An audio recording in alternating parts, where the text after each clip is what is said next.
Lecture du jour, bonjour. Et ce matin, j'ai lu dans Jean, chapitre 11. Et oui, on a laissé Luc. Bon, je vous rappelle que moi, je suis un plan de lecture, donc c'est pas moi qui choisis ce que je lis chaque matin. Mais voilà, ce matin, c'est dans Jean 11 et c'est le passage avec la mort de Lazare. Et c'est... il y aurait tellement de choses à dire sur cette histoire. Mais ce qui m'intéresse le plus dans cette histoire, c'est quand Jésus apprend que Lazare est malade. À ce moment-là, il est malade, il n'est pas encore mort. Jésus dit, cette maladie est pour que la gloire de Dieu se révèle et pour que la gloire de Dieu éclate. Je paraphrase, évidemment.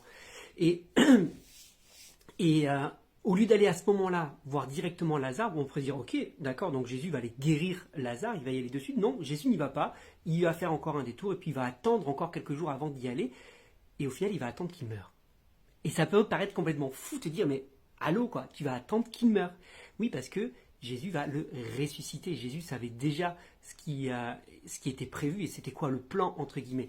Mais quand toi tu te retrouves de l'autre côté de la barrière, du côté de Lazare, premièrement, tu dis Jésus, je suis ton ami, je suis pas ton ami, pourquoi tu fais rien? Pourquoi tu n'interviens pas? Allô, je suis malade, je suis en train de mourir.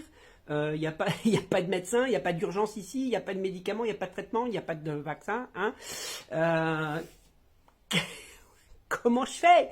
Et même ses sœurs qui sont en mode, mais oh Jésus, pourquoi tu viens pas? Notre frère il est malade. T'étais soi-disant notre ami, t'étais soi-disant celui qui peut tout faire et tu viens pas, tu nous as abandonnés quoi.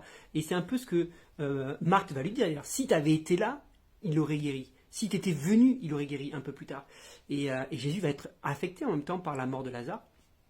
Parce qu'on va le voir pleurer, c'est un des épisodes où on voit Jésus pleurer, donc il aimait vraiment Lazare, et ça peut paraître paradoxal de se dire, bah attends, en même temps, t'avais qu'à venir plus tôt, quoi, t'étais pas obligé de laisser mourir, et tu aurais pas eu besoin de pleurer en même temps.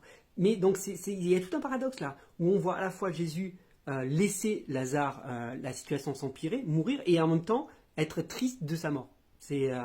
Mais ça nous montre en même temps le côté humain, pleinement humain de Jésus. Et donc, bien sûr, vous connaissez l'histoire, après Jésus va venir, on va faire sortir Lazare, il va prononcer une parole, Lazare sort et Lazare va sortir. Tout ça pour dire quoi? Que parfois dans nos vies, oui, Dieu laisse la situation s'empirer volontairement. Et c'est là où on a besoin de savoir faire confiance à Dieu. Parfois, Dieu ne va pas intervenir immédiatement dans notre vie parce qu'il veut que sa gloire éclate encore plus. Oui, il aurait pu guérir, mais il avait fait déjà des centaines de guérisons.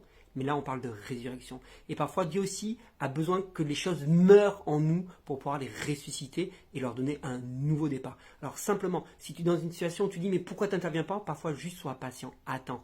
Dieu ne t'a pas abandonné. Dieu ne t'a pas oublié. Il veut juste révéler sa gloire dans ta vie. Partage cette vidéo.